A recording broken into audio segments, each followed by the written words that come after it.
Чия дәні Мексикада өсетін өте танымал өсімдіктердің бірі. Бұл өсімдікті ежелгі ацтектер мен майялықтар бағалы өсімдікке балаған екен. Яғни чияның тарихи тереңде екені осыдан түсінуге болады. Чияны әсіресе аз уақыттың ішінде көбірек салмақ жоғалтқысы келетіндер пайдаланса айтарлықтай әсер етеді. Оның арықтауға тікелей әсер ететін қасиеттері жайлы толығырақ тоқталатын боламыз. Сіздермен бірге Адам организмі каналыма міндетті түрде осы каналға тіркеліп, лайк басып, комментарий қалдырып кетіңіздер. Чия құрамында қарапайым сүтке қарағанда 6 есе көп кальций бар. Ал темір қарақұмықтың бойындағыдан 7 есе көп екені дәлелденген. Сондай-ақ жасушаларды оттегімен қамтамасыз ететін антиоксиданттар да жетерлік. Чия дәнінің көп бөлігі өте пайдалы жасұнықтардан тұрады. Жасұнық ішек жұмысын жақсартып, тәбетті басатын, зат алмасуды жақсартатын кереметтей қасиеттерге ие. Чияда балықтың майлы сорттарында болатын ең пайдалы омега-3 майлы қышқылы бар. Бұл майлы қышқыл арқылы аталмыш дәннің калориясы арта түседі. Бірақ бұдан қорқудың қажеті жоқ. Омега-3 майлы қышқылы ми жұмысын жақсартып, зиянды холестеринді ағзадан шығарады. Бұдан бөлек терінің саулығын жақсартуға да айтарлықтай әсері бар.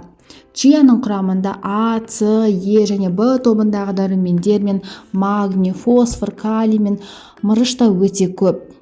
Чияның пайдалы қасиеттеріне келетін болсақ, ас қорыту жүйесінің жұмысын жақсартады, қан қысымын төмендетіп, қандағы қант пен холестеринді түсіреді, ағзаны жасартады, бұлшықеттер мен тіс, шаш, сүйекті нығайтады, арықтауға айтарлықтай септігін тигізеді, токсиндерді шығарады, жүректі, қан тамырынан нығайта түседі, онкологиялық аурулардың алдын алады, сергектік сыйлап стресті төмендетеді, қабынуға әсері бар керемет өнімдердің бірі.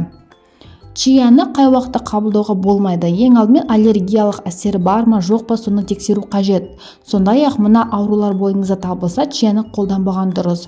Қан қысымыңыз төмен болса, бауыр жеткіліксіздігінде, қалқанша без ауруларында, іш қатуы кезінде, жүктілік және емізулі әйелдерге чияны қолдануға болмайтынын ескертеміз.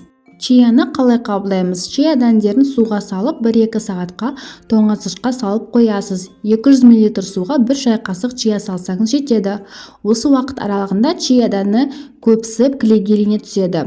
Бірақ бұл сусынды осы қалыпта ішпейсіз. Тағы 1 литр су қосып, жақсылап араластырып, күні бойы ішсеңіз болады. Айран мен чия. Чия мен айран өте пайдалы ас болары сөзсіз. Жоғарыда сумен араластырғанда чияны енді 200 мл айранға саламыз. Сосын тоңазытқышқа 2-3 сағатта ұстап, тамақтан кейін 1 сағат бұрын ішу маңызды. Чия дәнінің пайдасы мен жағымды қасиеттері өте көп. Оның қазіргі таңда арықтауға көп септігін тигізіп жүргені біздің елімізде де белгілі болып жүр. Сол себепті арықтатуды армандайтын қыз-келіншектер мен ер азаматтарымызға чия өнімін пайдалануды ұсынамыз. Тек учаскелік дәрігеріңізбен ақылдасуды ұмытпасаңыз болғаны. Сіздермен болған Адам организмі каналы келесі кездескенше сау болыңыздар.